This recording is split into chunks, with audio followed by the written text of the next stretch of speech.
Cephal is a gamer who just lost his max-level character during a massive war event he organized. But all his friends had a blast, so he has no regrets.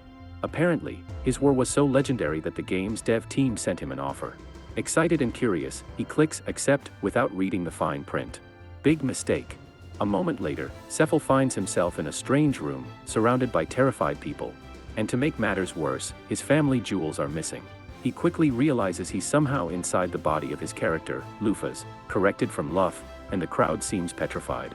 Trying to stay polite, he asks what's going on, but the moment Lufa's opens his mouth, an immense pressure pins everyone face first to the floor.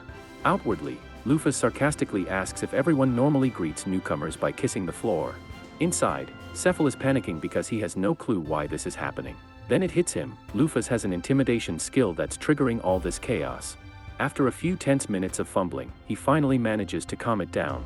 By then, the poor people have been stuck to the ground long enough to contemplate life choices. Once things normalize, Lufa's approaches an elf to demand an explanation.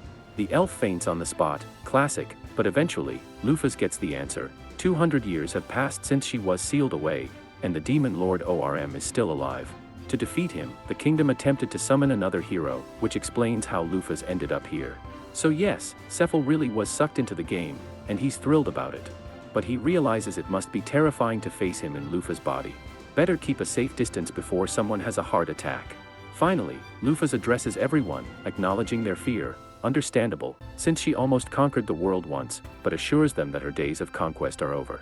Oh, and by the way, she has zero interest in being their new hero. Lufa's tells everyone they can just summon another hero because she's definitely not sticking around. The king asks where she plans to go.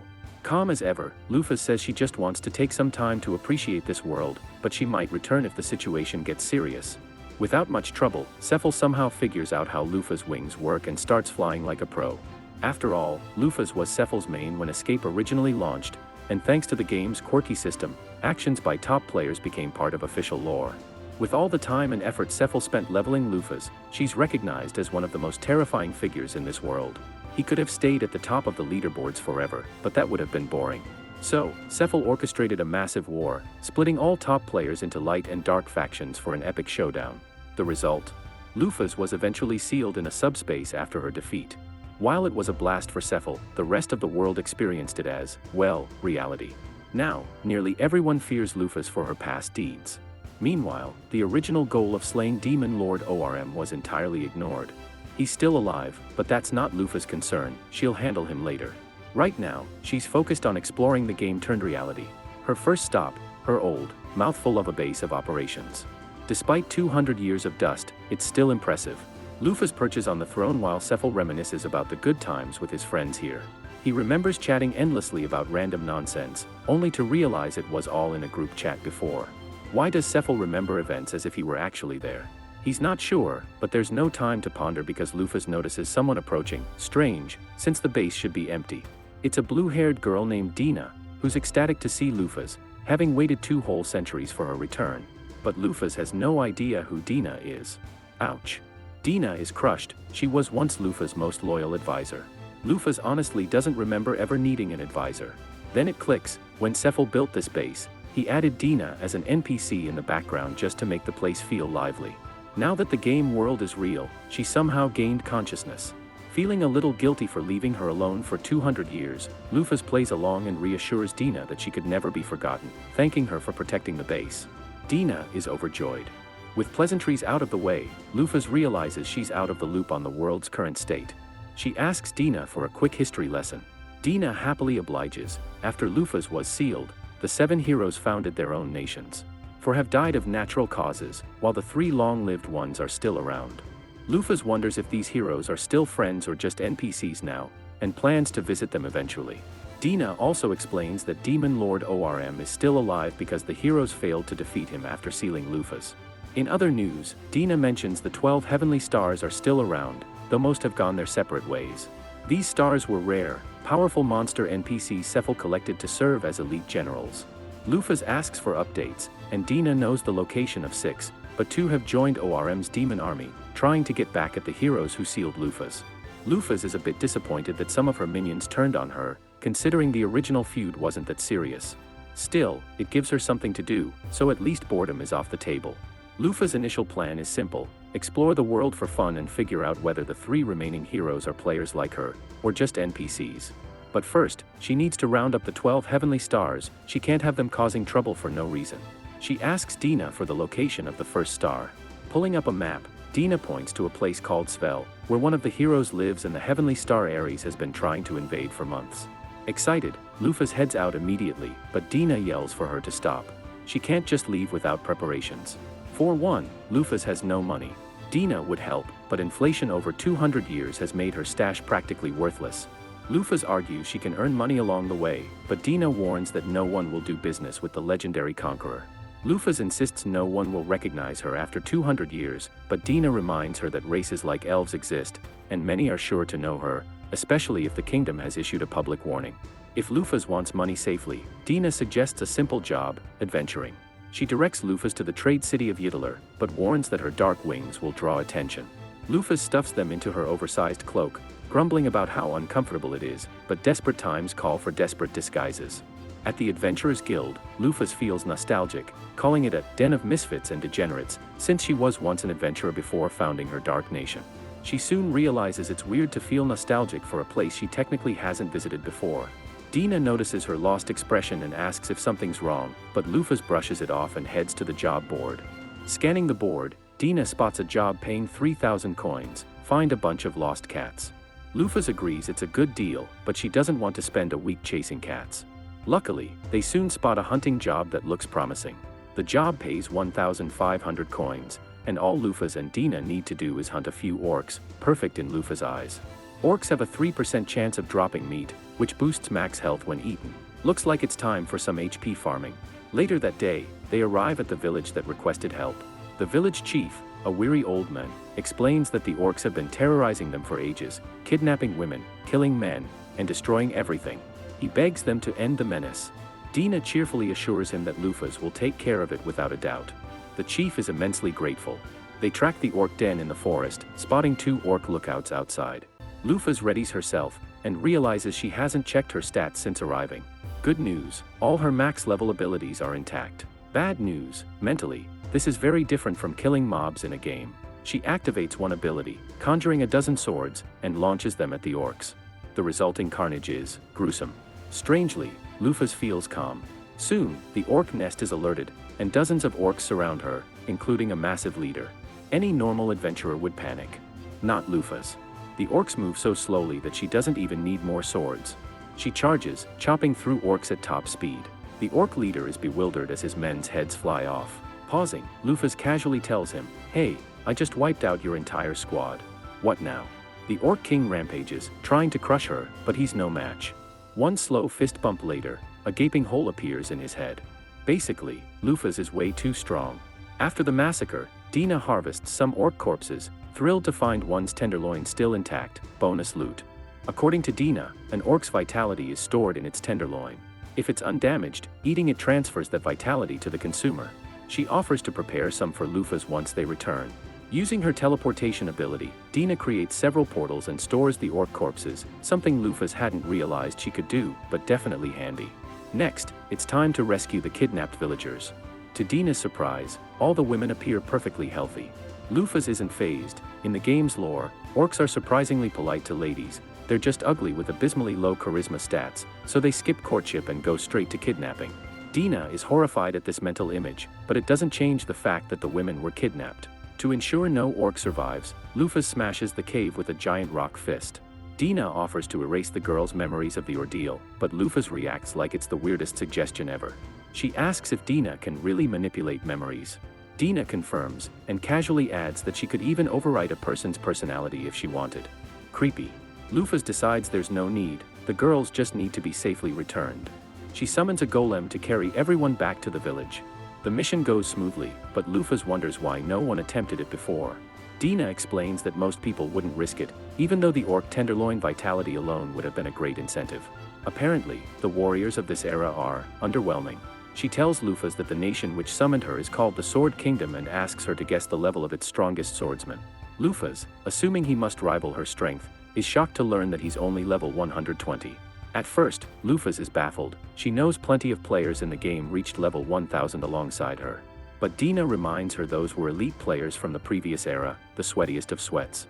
To hit level 1000, you'd need to fight constantly, every second of every day, dedicating your entire life to power grinding. The people of this world simply can't do that, at least not without dying in the attempt. Suddenly, Lufas understands why reaching the level cap here is so unrealistic. In the game, grinding was fun, in reality, life matters. Eventually, Lufas and Dena return to the village. The villagers are overjoyed to be reunited, and the women are incredibly grateful to Lufas. She's happy to see them so cheerful, though if they knew her true identity, their joy might vanish instantly. The village chief presents the agreed-upon reward, which Dena confirms is all in order. Before leaving, the chief asks if it's okay for the village to keep Lufas Golem as a guardian. Lufas says she doesn't mind, and it can protect the village from future orc attacks. The chief is so touched he assumes she must be a messenger of God, but that's a hard no. The villagers ask her name. Lufas tries to reveal it, but Dena quickly gives them a fake identity instead. Lufas is annoyed, but they've been over this. Revealing her true identity would cause mass panic. With travel funds secured, it's time to head to SW. Lufas isn't thrilled. It's only to stop one of her 12 heavenly stars, Aries, from causing more trouble. She also wants to check if the surviving heroes are really her old companions. First stop, meet Migres. As they approach the city, Lufas notices glowing lights floating around. She asks Dena what they are. They're specks of mana, proof the land is magically rich. Dena is visibly excited, they're near the nation of Skull. Lufas, meanwhile, is unimpressed. To her, it just looks like a regular water town. They head to the front gate, where a guard barks that anyone entering Skull needs a passport. Lufas is stunned. Passports. She worries they might be denied entry. Dena, however, is completely unfazed. With her document forging skill, she casually presents 2 passports, one for herself and one for Lufas. The guard checks them and, convinced they're real, lets them pass. As they stroll through the streets, Dena explains that Skull was founded by the wise elf Migres and is renowned for its magical knowledge.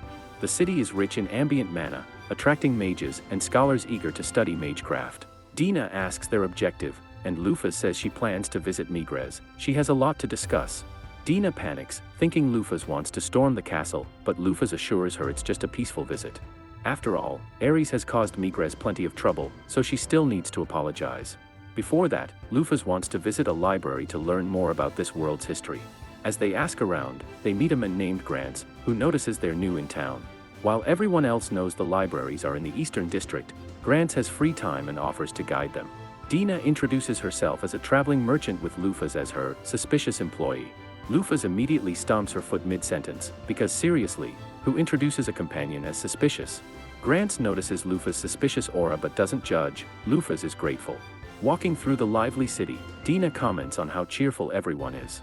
Grants agrees, though he notes that since Aries has been attacking for years, most people avoid settling here permanently. Lufas feels slightly guilty, it's kind of her fault, and Grants notices, but assumes she's just uneasy about the threat.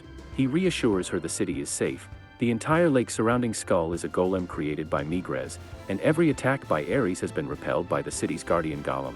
Lufas scans the lake and confirms it's indeed a golem. Level 500 might not impress her, but 1,000,000 HP.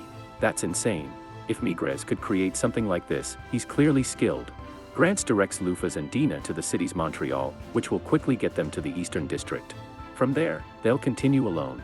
They thank him, and he wishes them luck with the library. Glancing at his stat sheet, Lufas notes he's level 82, low by her standards, but top tier for fighters of this era.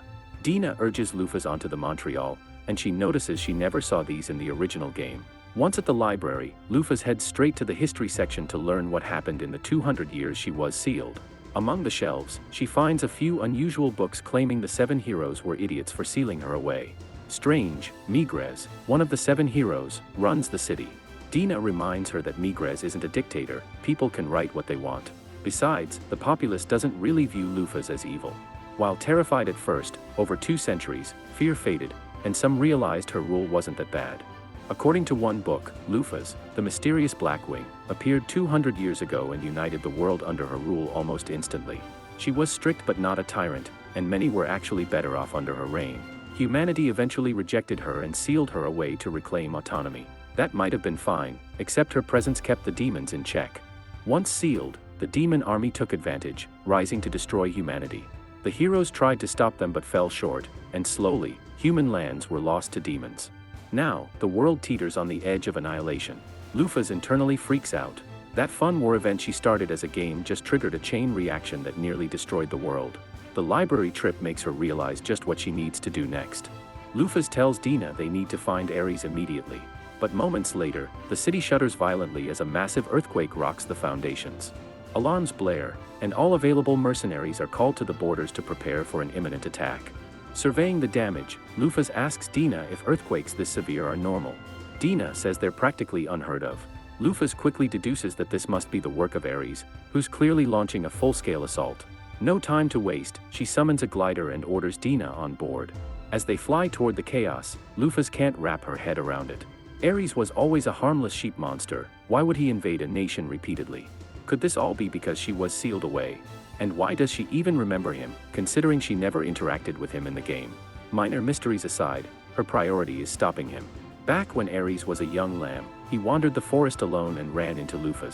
Surprised to see a rainbow sheep, legendary, born once every 500 years, she approached, only for it to recoil and cry. She noticed its tears and guessed it had been hiding from monsters and humans alike its entire life, its wool worth more than gold. She sympathized but asked, "What's the point of all these tears?" She told it if it wanted to survive, it had better learn to fight, or else spend its life drenched in sorrow.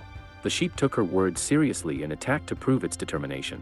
Impressed by its fighting spirit, Lufa spared it and asked it to join her. She explained she wasn't at full strength yet, but one day she would conquer the world, and she wanted Aries to be her first companion. When she asked its name, it shook its head. Lufa gazed at the stars and named it Aries. Meanwhile, Grants and his men rush out to intercept Aries' forces, signaling the start of a full-scale assault. When Grants arrives at the front lines, he sees a massive army of monsters slowly marching toward the city gates. Panic sets in. There's no way he can hold them off until the main army arrives. That earthquake earlier, clearly Aries' declaration of war.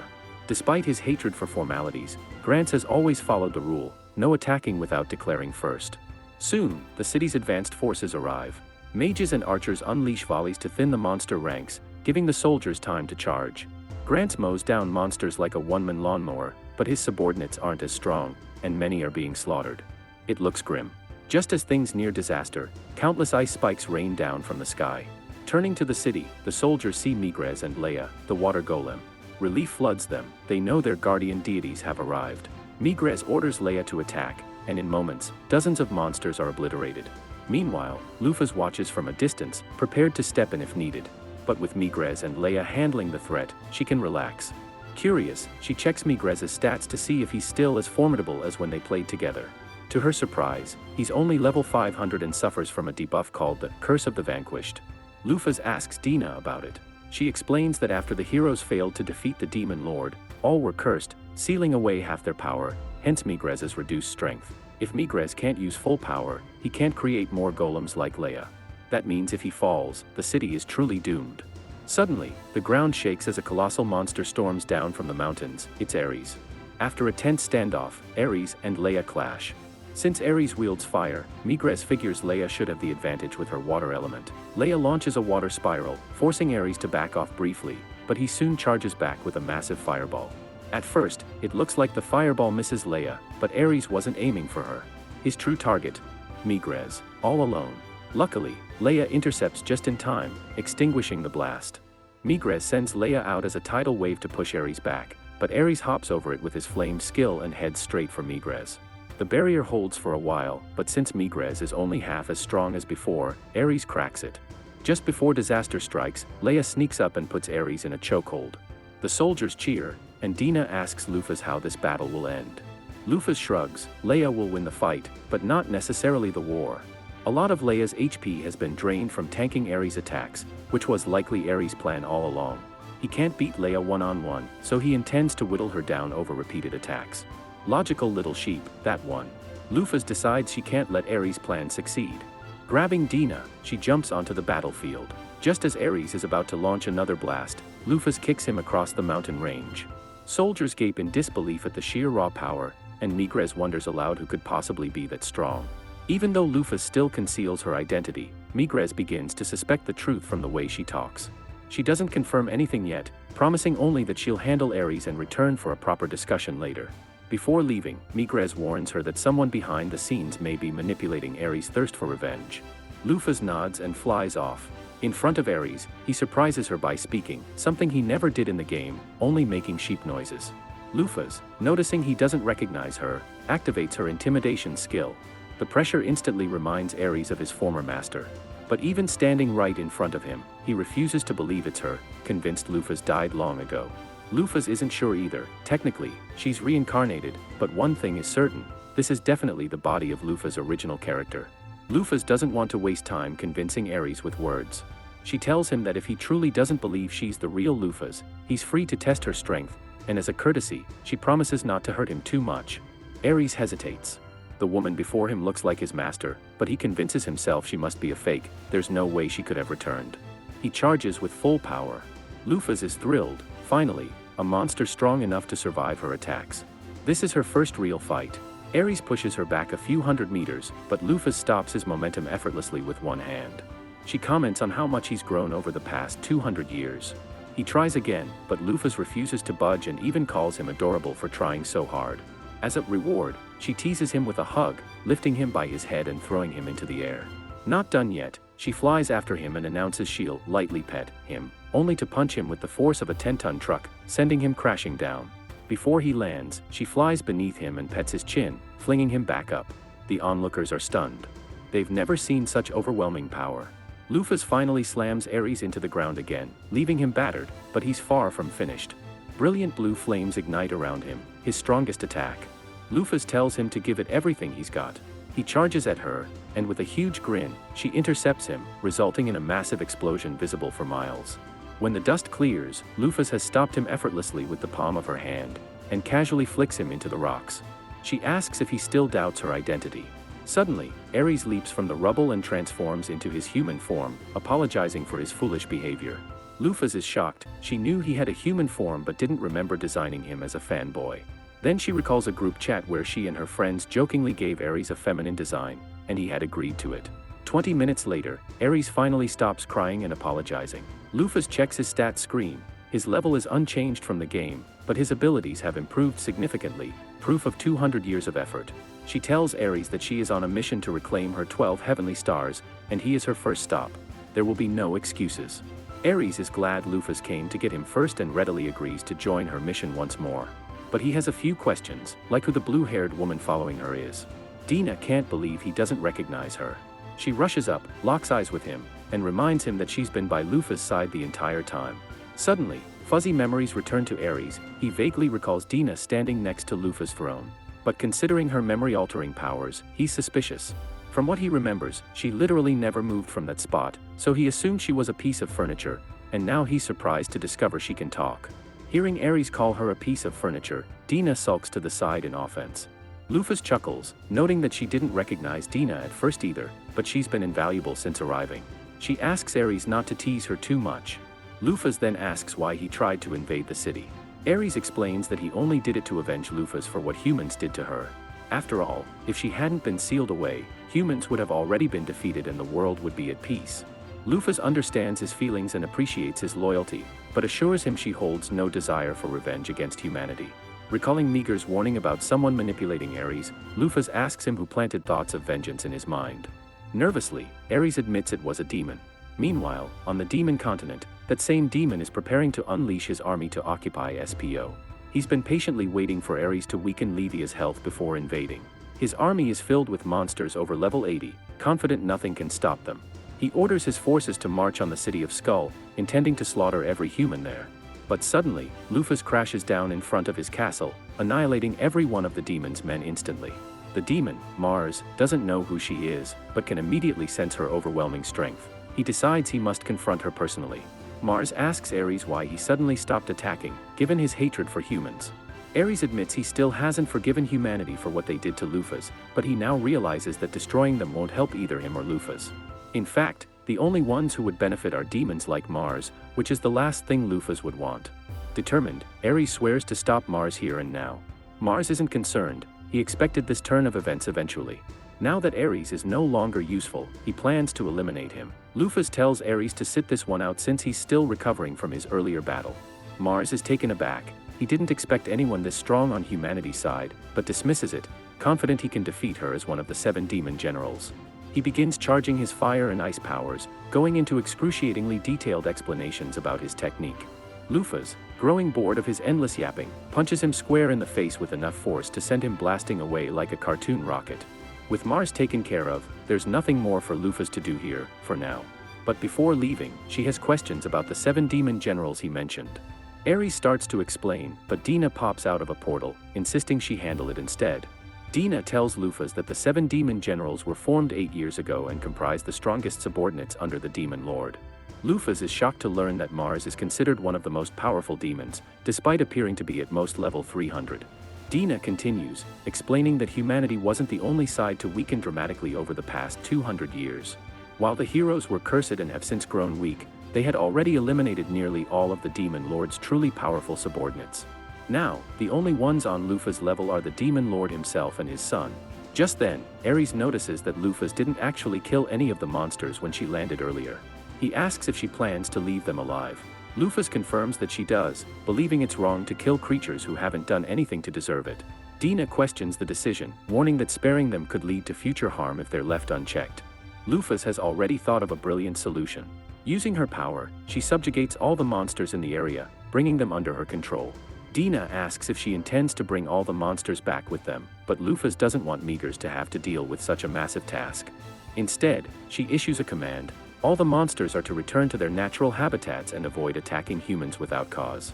Obeying her orders, the monsters wander off, free to live out the rest of their lives in peace. Satisfied, Luffy considers her work here done. Afterward, she heads back to the city of Spell to meet with Migres and provide an update. She explains that Aries is under control and that she has defeated the demon general orchestrating the attacks. Migres is relieved, but asks about all the monsters that had been under Mars' control. Luffy tells him she placed them under her command to ensure they wouldn't be a problem. Hearing everything Luffy has accomplished, Migres becomes certain of her true identity. He asks her to accompany him for a private discussion. Luffy hesitates slightly, anticipation running high. The player who had used Migres in the game was a top ranker and a close friend, and she hopes that the Migres before her is the same one she knew back then. As Migres returns to the castle, several nobles of Seville gather around him, feigning concern. They warn him to be careful, claiming that without him or Levia, the city couldn't hope to defend itself from invaders. Dena, however, notices that their words are hollow. There's no true concern behind their flattery. Migres passes by them with a look of resignation. When Luffy catches up to him, he remarks that she must be appalled by what she saw. These were supposed to be the city's protectors, yet their focus is solely on self-preservation, using flattery to secure their own safety instead of genuinely defending the people. Migres leads Luffy and the others to his office, assuring her that there is no surveillance here, so she is free to reveal her full form. Luffy obliges, spreading her wings, allowing Migres to confirm that it is truly her. Luffy feels a pang of disappointment. The look on Migres' face is one of sheer terror, suggesting he has no memories of being a player. This means she might truly be alone in this world. However, Migres misinterprets her expression as disappointment in his current state. He explains that over 200 years, a lot can change, people can grow stronger or weaker, and in his case, he has grown far weaker than he once was. He asks if she has returned to take revenge for being sealed away. Luffy calmly explains that her return is purely coincidental. The humans were trying to summon a hero and accidentally summoned her instead. Luffy begins to ponder what's wrong with this world's Migres. If he isn't a player, then shouldn't he oppose her? According to the lore she's learned so far, that's what she would expect. Then she realizes that Migres must feel guilty. If he and the other heroes hadn't sealed her away, the demons would have been defeated long ago. Being celebrated as a hero while blaming himself for humanity's near downfall must have been eating at him. Perhaps he has been seeking punishment for his perceived failures. Luffy reassures him, saying there's no point in beating himself up over the past. The truth is, he defeated a powerful foe and should take pride in that. He should continue forward on the path he believes is right. Migres is stunned. He can't believe Luffy is being so kind to him. He asks why she doesn't resent him, considering she was on the verge of unifying the world, only to be betrayed. Luffy responds that she holds no hatred toward him because the battle only took place in the game. She never truly experienced it. She wants to give a fair answer, so she tells him that if he and the others rose up against her rule, it was her own fault for being an inadequate ruler. Migres tries to argue that he still deserves to pay for what he did.